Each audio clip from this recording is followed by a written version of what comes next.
The milk drawn is continually cooled. It must be brought from 37 degrees Celsius, the temperature of the udder, down to 3 degrees as quickly as possible to preserve all of its qualities.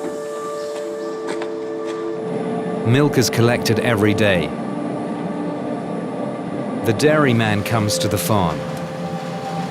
We know him well. We've known him for about 10 years. It's always the same person. We have a close relationship with him.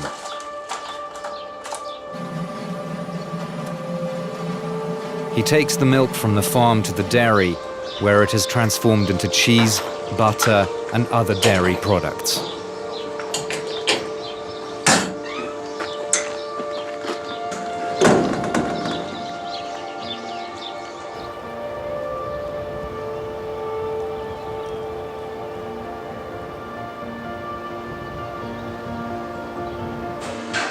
A well-fed cow in a quality environment produces milk continuously.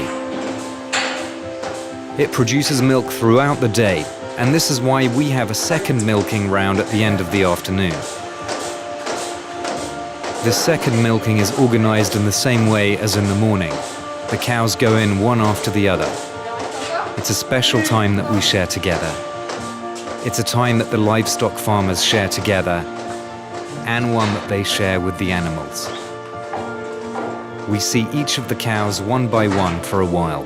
The milking lasts 5 minutes on average for each cow.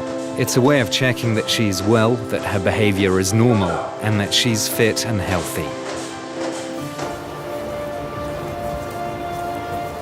The day comes to a close. Tomorrow, the milk cycle will continue again to the delight of livestock farmers and consumers alike. From their feed to the comfort of the cows, good hygiene, and a healthy environment, nothing is left to chance.